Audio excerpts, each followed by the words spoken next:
Muchas gracias. Pasemos entonces ahora al panel para mayores insumos. Lo que voy a hacer es presentar a cada uno de los miembros del panel de uno en uno y que hablen sobre la presentación de la doctora Sutherland y que brinden sus propios conocimientos al respecto. Voy a comenzar con Bruce Alexander, que es profesor y director del Departamento de Ciencias de la Salud Ambiental y Radiológica de la Universidad Estatal de Colorado. Ocupó un puesto similar en la División de Ciencias de la Salud Ambiental de la Escuela de Salud Pública de la Universidad de Minnesota.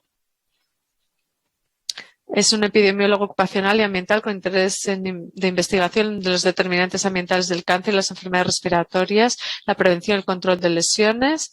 En cuanto al tema de los PFAS, ha realizado estudios sobre la mortalidad y la incidencia del cáncer en 2 grupos de trabajadores empleados en instalaciones de fabricación de PFAS. También ha sido asesor del Departamento de Salud de Minnesota en su programa de biomonitorización que incluye el seguimiento de la exposición de las comunidades de PFAS. Doctor Alexander, ¿quiere ofrecer algún comentario al respecto? Muchas gracias. Y la doctora Sutherland ha dado una explicación muy detallada de esta compleja red de fuentes de exposición y es importante también ver que se puede determinar por estas comunidades expuestas que tienen una fuente específica de exposición y luego es importante también, es interesante que haya dado el contexto a la población en general y que es muy complicado también de determinar.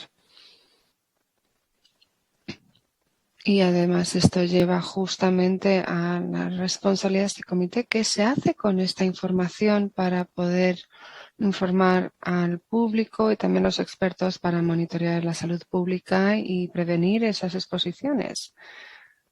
Algunos de los aspectos que se mencionaron como son la fuente potencial de exposición a través de los alimentos es un buen ejemplo de lo poco que entendemos al respecto. Justamente lo que dijo la agencia FDA de Estados Unidos, su director, no reflejó bien el tipo de información al que disponemos y no entendemos bien el rango de exposición de estos alimentos. Y también se refiere mucho a la pregunta de qué tanto se está exponiendo también la población. Y es importante también tomar esto como un ejemplo de cómo se identificó también la falta de información para el público, la falta de información para los proveedores también para tomar decisiones. Y esto tiene su origen en la incertidumbre en la que estamos tratando. Así que creo que justamente es el mejor contexto para comenzar este panel y quisiera reconocer también que el debate va a ser interesante y soy consciente de mi responsabilidad.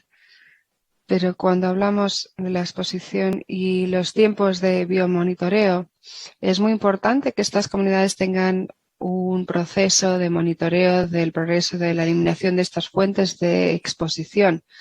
Y como ejemplo, tenemos el ejemplo de Minnesota, en el que la comunidad se ha visto muy expuesta y después de la intervención se puede determinar que el programa que tiene ahora mismo está funcionando, pero que ha habido otras fuentes de contaminación que no han sido identificadas. Pero me encantaría también aprender de ustedes y le agradezco a la doctora Sutherland por todos los insumos.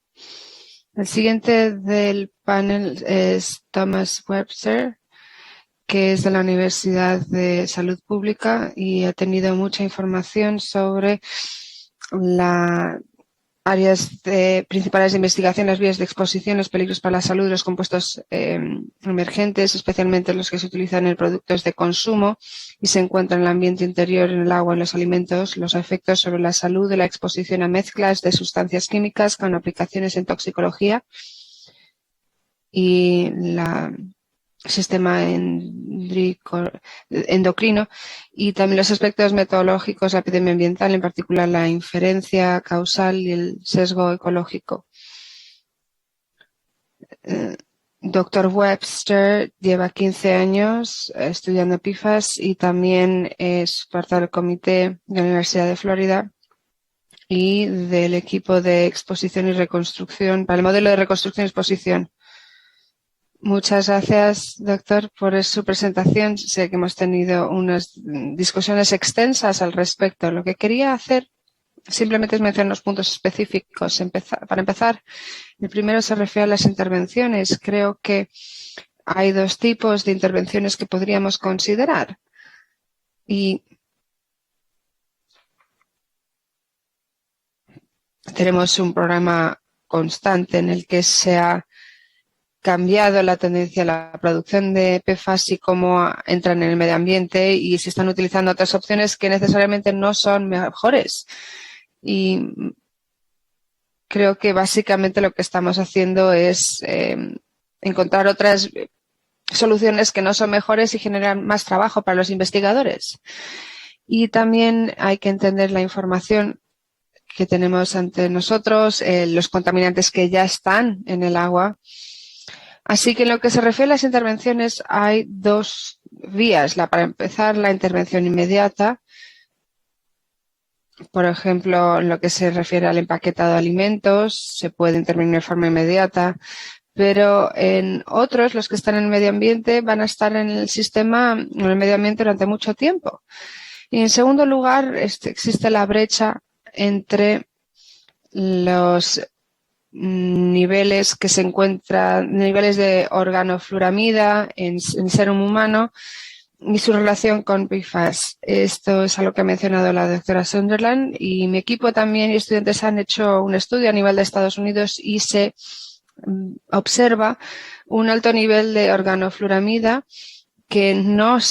cuyo origen no se ha determinado y creo que es uno de los índices más importantes. Hay que identificar qué es esto y hay muchas personas que están investigando en este ámbito, así que quedamos pendientes de más información.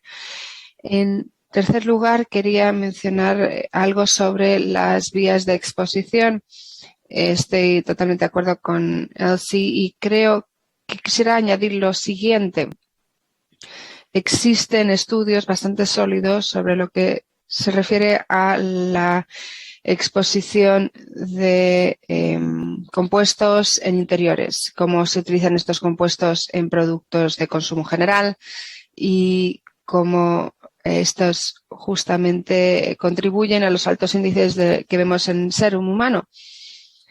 Pero también quisiera mencionar que necesitamos estudios de exposición totales en Estados Unidos. Lo que pasa es que es muy difícil recibir financiación al respecto.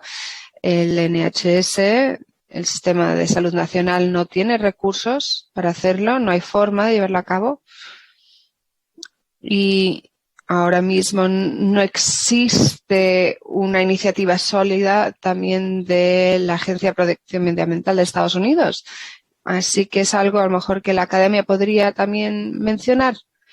Y quisiera también referirme un poco a la dieta, a los alimentos, y es algo en lo que tengo experiencia. Hay muchas pruebas que indican que la dieta, los alimentos pueden ser una vía de exposición clara para los humanos. Y cuando lo que mencionó Jean sobre la expiración o la duración de estos compuestos, ha habido un cambio sobre las exposiciones, los compuestos a los que nos estamos viendo expuestos. Si me están pidiendo mencionar más sobre el FDA, pues el FDA hablaba de unos compuestos que eran los precursores de compuestos que existían antes en los empaquetados y puede que estemos utilizando o midiendo compuestos equivocados. Sí hablé con alguien de la Agencia Europea de Seguridad Alimentaria ayer que mencionó que algunos elementos estaban presentándose en índices muy altos Y lo mencioné porque me había sorprendido que no se había mostrado un índice alarmante de algunos de los compuestos. Sé que el FDA ha hecho unos estudios, pero no creo que nos sirva para responder qué tan alto es el nivel de exposición de los residentes de Estados Unidos a los PFAS a través de los alimentos. Muchas gracias. Y en tercer lugar tenemos a la doctora Laurel Schrader, investigadora científica en Química e Ingeniería Medioambiental en el Instituto Silent Spring, donde dirige la investigación sobre la calidad del agua del instituto en relación con los PFAS y otros contaminantes de interés emergente. Su investigación se centra en caracterizar la exposición a los PFAS a través del agua potable, la dieta o los productos de consumo, comprender los efectos sobre la salud asociados a los PFAS, investigar las disparidades socioeconómicas en la exposición a los contaminantes del agua potable, trabajar con las comunidades para desarrollar estudios de investigación y recursos para abordar sus preocupaciones. Antes de unirse al Instituto Silent Spring, fue investigadora asociada en la Escuela de Salud Pública de Harvard, donde actualmente ocupa el puesto de investigadora adjunta. Muchas gracias. Y muchísimas gracias también por la presentación de Elsie, que nos ha dado más información sobre lo que no conocemos sobre las exposiciones a PFAS y también identifica los retos a los que estamos haciendo frente para traducir este conocimiento a un lenguaje que puedan conocer o entender los residentes y la población afectada. Así que cuando me refiero a la responsabilidad del comité para desarrollar principios y directrices para asesorar a pacientes para reducir la exposición, me planteé una serie de recomendaciones. Y para empezar, es que es importante tener en cuenta las comunidades muy expuestas. Las personas que han recibido una exposición muy alta no se puede hacer nada para acelerar la secreción de estos compuestos a nivel orgánico dentro de la persona, pero es importante también reducir una exposición e intentar reducir vías de exposición de cara al futuro. No son cosas que se puedan cambiar, no se puede cambiar una exposición pasada, pero se puede tener control sobre su futuro. Y también hay algunos consejos que se pueden compartir que se incluyeron en la presentación. No sabemos la contribución o el aporte que pueden tener los productos de consumo general y los alimentos, pero se puede compartir información específica, por ejemplo, evitar el consumo de pescado marisco de zonas contaminadas o información que sea importante para la población en general, no utilizar ciertas alfombras o materiales. Pero también existen muchas brechas para poder identificar qué elemento es más importante y es muy difícil identificar cuáles son los puntos más importantes. Pero, como ha mencionado Thomas, estos estudios no reciben una financiación adecuada y tenemos que entender también que la exposición varía dependiendo de comunidad y de la persona misma. Y cuando se habla de los médicos y cómo se están comunicando con sus pacientes, hay que tener en cuenta unos principios generales. Los pacientes no deberían sentirse culpables por haberse expuesto a esto. Son exposiciones acumulativas que fueron elementos que ellos no podían controlar o que no conocían, y hay que encontrar un equilibrio a la hora de explicar lo que le está pasando al paciente, sabiendo que ha habido una exposición que no pueden remediar, pero de cara al futuro sí pueden solucionar sus problemas. Y también hay que tener en cuenta que no todo el mundo dispone de los medios para reducir su exposición y es difícil, así que no se debería exacerbar justamente esa ansiedad. Hay personas que por condiciones socioeconómicas no pueden llevar a cabo estas medidas, personas que no pueden cambiar sus alfombras o moquetas, y no todo el mundo puede permitirse un filtro de agua, así que es importante tenerlo también en cuenta. Cuando se realizan estas intervenciones a nivel comunitario, al igual que intervenciones individuales. Y por último, en lo que se refiere a este tipo de consejos, deberían ser una cosa que complemente y no elimine o sustituya otro tipo de directrices de salud que puedan estar utilizando los médicos a la hora de tratar con sus pacientes. Muchas gracias. Y ahora preguntas para los miembros del panel y cuando estamos esperando quisiera también reflexionar sobre la información que recibimos por parte del panel. Hablamos de la exposición, de la carga de la misma. ¿Cómo pueden vincular el riesgo de exposición con el riesgo de enfermedad? Para que quede en claro también cuando se está dando ese tipo de asesoría a nivel médico. Es solamente la presencia de los PFAS. Sabemos que tiene un efecto negativo sobre la salud, pero ¿qué tanto puede esto representar un riesgo para la salud y puedan llegar también a poblaciones en riesgo? Así que me interesaría saber qué opinan cualquier persona que quiera reflexionar al respecto para hacer ese vínculo entre la exposición y la enfermedad basándonos en la información de la que disponemos ahora.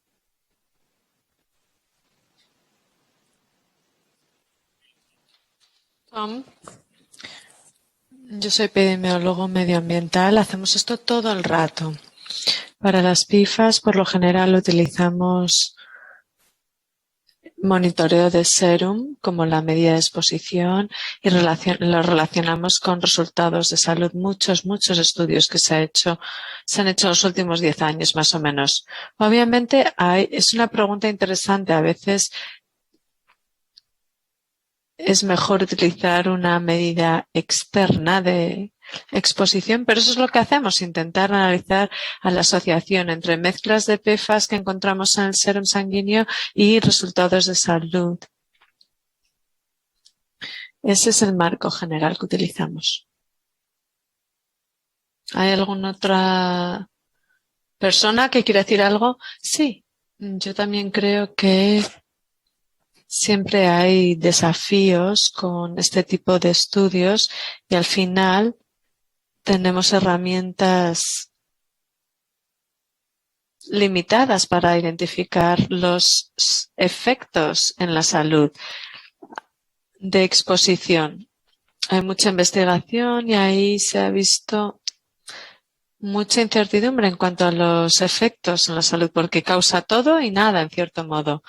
Es una manera de analizarlo. Es muy frustrante, hay mucha inconsistencia, incoherencia en los resultados, así que creo que eso lo que hace es generar ansiedad en torno a estos químicos, ya que no tenemos respuestas claras sobre exactamente los efectos en la salud para afirmar algo a ciencia cierta. Y ese es el desafío para el comité. Ha sido o es una labor muy difícil. Entonces, es suficiente saber que tenemos una fuente principal de exposición y concentrarnos en reducir dicha exposición antes incluso de entender exactamente la ciencia subyacente. ¿Alguna otra pregunta? Primero, muchas gracias por la información brindada. Yo tengo una pregunta. Me gustaría que se explayara un poquito al respecto. Ha mencionado a niños que tienden a tener las exposiciones más altas. ¿Cuál es la posible fuente de exposición? Transplacenta, leche materna, postnatal, dieta, medioambiental. Si pudiera explayarse un poco al respecto, se lo agradecería. Bueno, sabemos que la leche materna es una fuente importante de exposición para los bebés. La duración de la lactancia está directamente relacionado con la cantidad de PFAS que se encuentra en los niños y como tienen cuerpos muy pequeños la concentración es más alta, la carga es más alta. Pero esa exposición en vida temprana claramente es transferencia materna. Así lo tenemos, eso es lo que entendemos.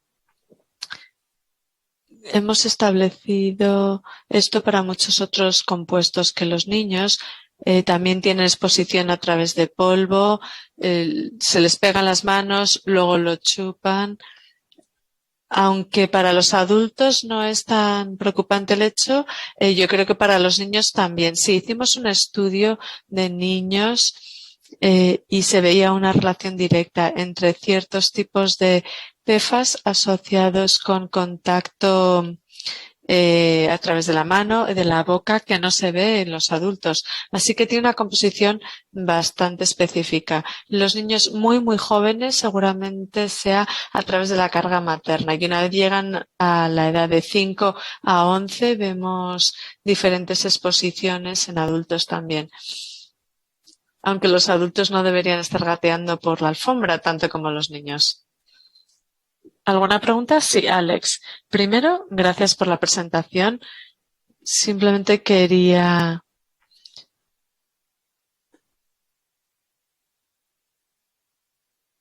hacer una pregunta como pediatra.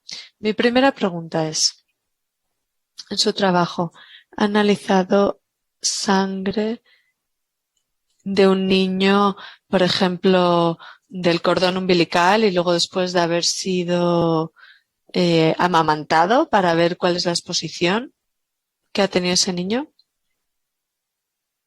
Yo debería aclarar mis conocimientos. Yo no soy epidemióloga, aunque colaboro cercanamente con compañeros que hacen exactamente ese tipo de estudio. Así que hay un control. Está la medida maternal, luego la medida del cordón umbilical y luego la duración de la lactancia. Y estos resultados se han duplicado a través de diferentes grupos, lo cual está mostrando la contribución a partir de la leche materna. Mi pregunta entonces es, ¿tú crees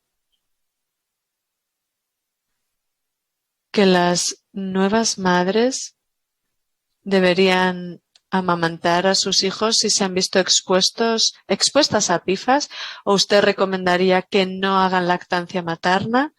¿Y cuál es esa relación entre beneficio y daño? Desgraciadamente, esa es una pregunta sumamente difícil y yo creo que eso va más allá de mis conocimientos. Se la voy a pasar a Tom, que él es epidemiólogo. Lo único que puedo decir es que mi compañero ha dicho que siempre es mejor amamantar y no hay contradicción en ese sentido en este momento. También, y te voy a pasar la palabra, Tom, pero también hay evidencia de la duración de la leche materna que se ve limitada. Entonces, las mujeres que tienen más exposición, interfiere con el metabolismo de los lípidos y hay una correlación directa entre cuán larga es la lactancia materna y la exposición. Así que yo creo que es un tema bastante complejo. Volviendo a lo que Laurel ha dicho anteriormente, es un tema muy complicado y es importante asegurarnos de que las madres no se sienten responsables de esto y no se les culpa de esto. Por eso digo que esto va mucho más allá de mi área de conocimiento. Bueno, yo como pediatra general diría que es importante saber esto porque la fórmula utiliza agua, el agua puede tener los PFAS. Se le voy a decir a una familia, bueno, hay muchos PFAS por ahí, así que su niño no gatee por el suelo, eso tampoco va a ser útil. Entonces, de nuevo, estoy intentando ver este equilibrio entre beneficio y daño y pruebas cuando hay un bebé. Como me han hecho la pregunta, esta no es una pregunta que un epidemiólogo pueda responder, pero le voy a decir una cosa. Mis compañeros y yo también hemos analizado mucho el tema de la exposición de los PFAS en niños en el útero, en bebés en el útero y luego más adelante y su posible neurotoxicidad. Y yo creo que no hay datos claros. Hay muchas cosas en las que deberíamos pensar y deberíamos preocuparnos sobre muchos temas, pero igual no tanto de eso. ¿Hay alguna otra pregunta para la comisión? ¿El comité?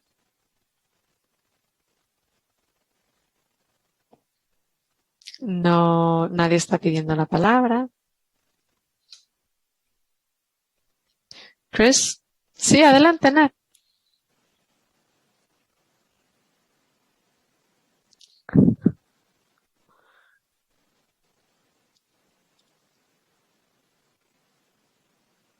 Es difícil poner en práctica una solución compleja. Y puede que no haya una solución sencilla. Yo estoy pensando en exposición medioambiental cerca de un arsenal del ejército donde almacenan todo tipo de cosas y luego hacen cosas también para destruir productos. Está muy cerca del pueblo donde nació mi madre y cerca de Boone, Colorado, y tiene un porcentaje bastante alto de personas que tienen cáncer de pulmón. Por otro lado, los residentes de Boone todos fumaban cigarrillos. Entonces, cuando empezaron a analizar temas en torno al cáncer de pulmón, uno podía decir, bueno, si estás fumando y estás cerca de ese lugar donde se almacena material del ejército, pues es difícil ver cuál es la fuente de exposición. Está escuchando y el tema de la exposición de los PFAS, si está en el agua potable, eso es una fuente principal. Y luego el tema de los alimentos, esa bioconcentración en pescado y mariscos que yo creo es especialmente preocupante para alguien como yo, que me encanta la comida, los frutos del mar y en la leche, por ejemplo. Si está en el agua potable, entonces esa es otra fuente, como digo, adicional muy importante porque las vacas, el pescado, los crustáceos están todos en el agua. Entonces, cuando pensamos en exposiciones, hay diferentes grados. El tema del polvo, bueno, si está en el agua potable, hay que pensar más de cuál es la fuente principal, yo creo. Sí. Yo creo que eso es lo que sabemos y por eso el énfasis en remediar el agua potable. El punto a través de mi presentación es ¿cuál es una alta exposición? Si sabemos que la concentración es 70 nanogramos por litro, igual esa va a ser la fuente dominante, pero una vez entramos de 1 a 10 nanogramos por litro, seguramente vaya a haber otras fuentes rivales de magnitud al agua potable. Así que si uno está asesorando a los individuos para reducir la exposición, puede que se necesite un enfoque multifacético. Yo creo que no hay ningún problema con ese enfoque cautelar para los productos de consumo general. No se puede decir, bueno, intente eliminar su exposición. Se puede minimizar y se puede dar consejos al respecto en ese sentido. La responsabilidad es de los fabricantes químicos y yo creo que hay que eliminar estos compuestos básicamente de nuestras cadenas de abastecimiento. Deberíamos eliminarlos y limpiando los diferentes entornos. Ese debería ser el enfoque. Yo no creo que hay que poner la carga a los individuos que se ven expuestos. Pueden hacer estas cosas, pueden tener el agua filtrada, pero yo creo que desde un punto de vista societal tenemos la responsabilidad de hablar de este tema y poner la carga donde se originó ese compuesto. Me gustaría hacer eco de lo dicho. Yo creo que es como el problema. Que hay que tener mucho cuidado con esto. Si cortamos un producto, va a salir otro. Entonces, hay que evitar fabricar productos de este tipo. Yo sé que en New Jersey el agua potable, por ejemplo, ha hecho que se evaluó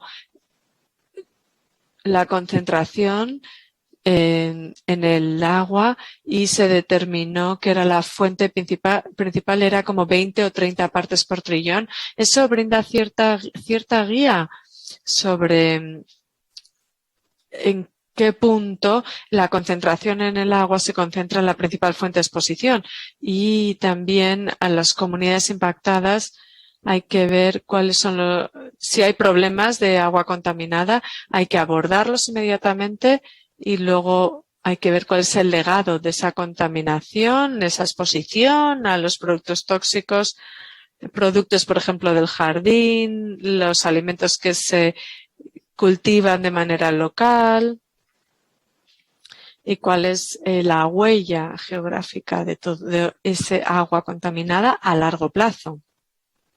Gracias.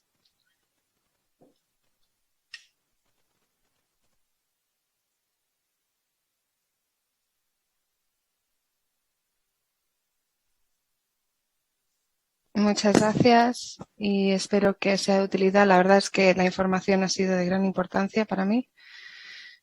Y ahora, Chris, ya me da tiempo a comenzar la pausa. Empezamos a 5 minutos pasado la hora, así que quisiera permitirnos un poco más de flexibilidad y empezar a 10 minutos pasada la hora. Así que espero que así les da tiempo a estirar las piernas y hacer lo que necesiten hacer durante su pausa. Muchísimas gracias a todos los ponentes. Ha sido una sesión de un nivel encomiable.